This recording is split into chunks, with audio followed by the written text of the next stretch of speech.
Haunted बस। रात के करीब 11 बज रहे थे। सड़क पर इक्का दुक्का गाड़ियां चल रही थी। अपनी नाइट शिफ्ट खत्म करके शीला और निकिता बस स्टॉप पर खड़ी थी। आज तो हमें बहुत देर हो गई। पता नहीं घर जाने के लिए हमें कोई साधन मिलेगा भी या नहीं। अगर कोई साधन नहीं मिला तो कहीं रात इसी बस स्टॉप पर ना बितानी पड़े। अपनी काली जुबान बंद कर। जब देखो तब उल्टी बातें ही करती है।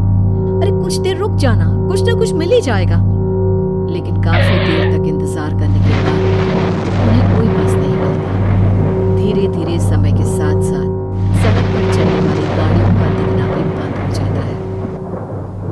अरे ये देख, अब तो सड़क पर एक भी गाड़ी नहीं दिख रही। दूर दूर तक गाड़ी और किसी इंसान का नामो निशान नहीं है। एक काम करते हैं, वापस अपने ऑफिस चलते हैं। हम दोनों आज रात वहीं गुजार लेंगे। देख, तुझे अच्छी तरह पता है 10 बजे के बाद चौकीदार ऑफिस के मेन गेट पर ताला लगाकर अपने घर चला जाता है। ऑफिस जाने का कोई फायदा नहीं है। इस सुनसान सड़क को देख मुझे बहुत घबराहट हो रही है। एक काम करना, उसी चौकीदार के घर चलते हैं। वो भी तो परिवार वाला है। हम बेफिक्र होकर आज रात उसके घर पर रुक सकते हैं। अरे पागल, चौकीदार 10 बाय 10 की खोली में रहता है। उसके 4 बच्चे हैं। भला वो हमें अपने घर में कौन सी जगह देगा।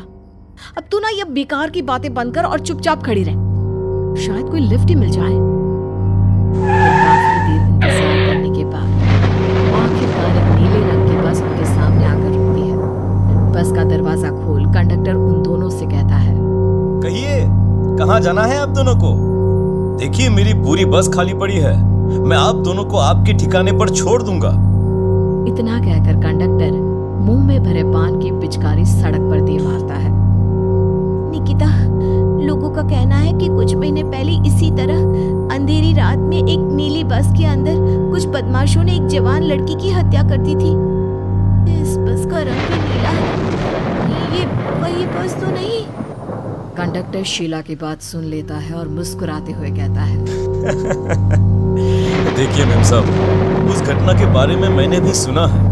माना कि उस बस का रंग और मेरी बस का रंग एक है, लेकिन दुनिया में नीले रंग की एक ही बस तो नहीं है ना। ये तो सिर्फ एक इत्तेफाक है। देखिए हमारी बस में एक मेम साहब पहले से ही बैठी हैं। चाहे तो आप देख लीजिए। निकिता गर्दन उठाकर देखती है तो बस के पीछे वाले हिस्से में एक लड़की कंबल ओढ़े बैठी हुई थी। सही तो बोल रहे हैं भैया, बस में पहले से एक लड़की बैठी है। चल अब हम भी बैठ जाते हैं, वैसे भी बहुत देर हो गई है। अरे ठहर जाना निकिता, मुझे डर लग रहा है। अरे तुझे इतना ही डर लग रहा है तो तू यहीं खड़ी रहे, मैं तो चली। अरे तुम मुझे छोड़कर कहाँ जा रही है? मैं भी चलती हूँ। दोनों बस में जाकर बैठ जाती हैं। देखते ही देखते ड्राइवर बस को तेज रफ्तार में चलाना शुरू कर देता है। तभी शीला की नजर पीछे वाली सीट पर अकेली बैठी लड़की पर पड़ती है। उस लड़की की लाल आंखें और उसका आधा जला हुआ चेहरा देखकर शीला घबरा जाती है। सुन निकिता, हमारे पीछे जो लड़की बैठी है ना, उसकी आंखें एकदम खून की तरह लाल और चेहरा किसी चुड़ैल की तरह डरावना दिख रहा है। अरे छोड़ ना, कौन कैसा दिखता है। मुझे इन सब बातों में कोई दिलचस्पी नहीं है। मैं थोड़ी देर झपकी लेना चाहती हूँ, इसलिए अब तू अपनी बड़बड़ बंद कर प्लीज। बेफिक्र निकिता अपनी आंखें बंद करके बैठ जाती है। दूसरी ओर बस जंगल के रास्ते में पहुंची है। घना अंधेरा और साथ ही जंगल में मौजूद जंगली जानवरों की डरावनी आवाजें शीला को और भी ज्यादा डराए जा रही थी। थोड़ी ही देर में बस एक बरगद के पेड़ के पास से गुजरती है। तभी अचानक बरगद की डाल पर बैठी एक बिल्ली कूदकर खिड़की के रास्ते शीला की गोद में आ गिरती है। मर गई रे, बचाओ मुझे, कोई बचाओ। शीला के चिल्लाने की वजह से निकिता की आंख खुल जाती है और वो भी घबराकर इधर उधर देखने लगती है। तभी पीछे वाली सीट पर बैठी लड़की उठकर शीला के पास आती है और बिना कुछ कहे उस बिल्ली को शीला की गोद से उठा उसे सहलाते हुए अपनी गोद में लेकर वापस अपनी सीट पर जाकर बैठ जाती है। अरे शीला, तू तो बहुत ही डरपोक है। जरा जरा सी बात पर उछल पड़ती है। मैं कल से अकेले ही सफर करूंगी। अरे मैं क्या करूं? वो बिल्ली अचानक मेरी गोद में आ गिरी। अब अपनी बकवास बंद कर और मुझे चैन से सोने दे। इस तरह शीला को डांटकर निकिता फिर सो जाती है। पर तभी अचानक एक झटके से ड्राइवर बस को रोकता है। शीला खिड़की से बाहर झांक कर देखती है तो उसे सड़क के किनारे एक काला आदमी खड़ा दिखाई देता है। उसकी बड़ी बड़ी दाढ़ी और अजीब से कपड़े देखकर शीला को घबराहट होने लगी। क्या हुआ ड्राइवर भैया, आपने बस क्यों रोक दी? अरे वो देखो, वहाँ वो सड़क के किनारे एक आदमी खड़ा है, उसी के लिए मैंने बस रुकवाई है। शीला निकिता को धक्का देकर नींद से जगाती है। अरे अब क्या हुआ? वो देख, सड़क किनारे कितना डरावना आदमी है। उसका अजीबोगरीब हुलिया देखकर लगता है जैसे कोई शैतान खड़ा हो। अब शीला की तरह निकिता भी उस आदमी को देखकर थोड़ा डरने लगती है। कंडक्टर, क्या तुम उस आदमी को बस में चढ़ाने वाले हो? उसे देखकर हमें डर लग रहा है, उसे बस में मत चढ़ाओ। अरे डरने की कोई बात नहीं है मेम साहब। ये आदमी जंगल के पीछे वाले गांव में रहता है। ये रोज इसी वक्त मेरी बस में बैठकर पड़ोस वाले गांव में जाता है। और वैसे भी ये बेचारा गूंगा है। अगर आप लोगों को डर लगता है तो मैं इसे ड्राइवर के बगल में बिठा देता हूँ। ओह अच्छा, ठीक है। फिर कंडक्टर का इशारा पाते ही वो आदमी बस में सवार हो जाता है। ड्राइवर दोबारा एक्सीलेटर पर जोर देकर बस को आगे बढ़ाता है। थोड़ी ही देर में बस एक घाटी पर चढ़ती है।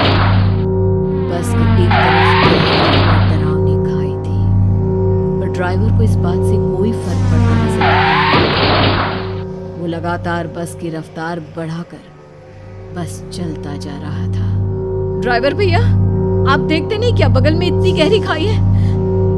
बस की रफ्तार लगातार बढ़ाए जा रहे हो, थोड़ा धीरे चलाओ ना। अरे मेम साहब, घबराने की कोई बात नहीं है। ये तो मेरा रोज का काम है। मैं तो यहाँ इसी रफ्तार से बस चलाता हूँ। आप बेफिक्र होकर अपनी सीट पर बैठ जाइए, आपको कुछ नहीं होगा। ड्राइवर के कहने पर निकिता शांति से बैठ जाती है। कुछ दूर चलने पर अचानक ड्राइवर बस को सड़क के किनारे रोक देता है। शीला एक बार फिर खिड़की के बाहर झांक कर देखती है, लेकिन इस बार उसे कहीं कोई दिखाई नहीं देता। अरे अब क्या हुआ? तुमने बस क्यों रोक दी? यहाँ तो दूर दूर तक कोई भी नहीं दिखाई दे रहा। ड्राइवर उसकी बात का कोई जवाब नहीं देता, पर कंडक्टर बोल पड़ता है।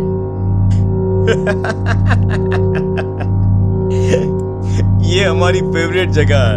हम अपने सारे अच्छे काम यहीं पर करते हैं। अब हमारा प्रोग्राम खत्म होने के बाद ही बस यहाँ से आगे बढ़ेगी। इतना कहते ही कंडक्टर सीट के नीचे रखी एक शराब की बोतल निकालता है। अरे ये सब क्या है? तुम्हारे बस में सवारी बैठी है, उन्हें घर पहुंचाने की जगह तुम यहाँ सड़क के बीच में बस रोककर शराब पियोगे? बस में लड़कियों के बैठे हुए भी तुम्हें ये सब करते हुए शर्म नहीं आती? कंडक्टर कोई जवाब नहीं देता और मुस्कुराते हुए शराब पीने लगता है। तभी ड्राइवर और दूसरा आदमी भी कंडक्टर के साथ मिलकर शराब पीने लगते हैं। निकिता, मुझे इन तीनों के इरादे कुछ ठीक नहीं लगते। हमने इस बस में बैठकर बहुत बड़ी भूल कर दी। तू घबरा मत, मैं हमेशा अपने पर्स में छोटा सा चाकू रखती हूँ। उसके रहते ये तीनों हमारा कुछ नहीं बिगाड़ पाएंगे। देखो गज्जू भैया, हमारी बस में इस समय 3 जवान लड़कियां बैठी हैं। कहो सबसे पहले किसका शिकार किया जाए? मैं तो कहता हूँ कि सबसे पहले वो जो पीछे अकेले जो बैठी है ना, उसे पकड़ कर लाओ। उसके बाद इन दोनों का प्रोग्राम फिट करेंगे। ठीक है, जैसी तुम्हारी मर्जी। अब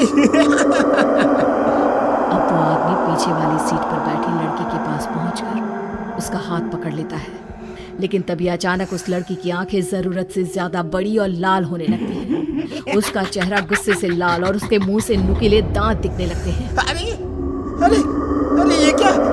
ये लड़की अचानक इतनी खतरनाक कैसे बन रही है? इतने में वो लड़की उस आदमी को उठाकर वहीं सीट पर पटक देती है। मुझे हाथ लगाएगा, तेरी इतनी हिम्मत! जोर से चीखते हुए वो लड़की उस आदमी पर हमला कर देती है और पल भर में ही उस आदमी का काम तमाम हो जाता है। ये देख ड्राइवर और कंडक्टर के होश उड़ जाते हैं। इतने में ड्राइवर अपनी जान बचाने के लिए तुरंत बस से बाहर कूद जाता है, पर तभी तभी बस के पीछे की तरफ से तेजी से आ रहा एक ट्रक उसे कुचल कर चला जाता है। एक ही पल में अपने दोनों साथियों की मौत देख अब कंडक्टर के हाथ पैर कांपने लगते हैं। ये सब देख निकिता और शीला के भी होश उड़ जाते हैं। वो चुपचाप अपनी सीट पर ही छुप कर बैठी रहती है। अरे अरे कौन हो तुम और तुम इतनी भयानक कैसे बन गई? अब वो लड़की गुस्से में गुर्राते हुए कंडक्टर का गला पकड़ लेती है।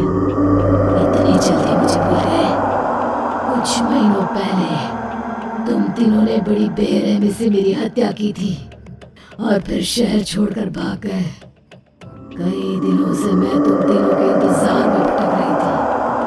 आज जाकर मेरा बदला पूरा होगा। अब तू भी अपने साथियों की तरह जहन्नम पहुंच जाएगा। अब वो लड़की कंडक्टर को उठाकर बस के पास मौजूद खाई में फेंक देती है। कंडक्टर एक बड़े पत्थर से जा टकराता है और उसकी भी मृत्यु हो जाती है। दूसरी तरफ ये सारा नजारा देख शीला और निकिता बेहोश हो जाती है।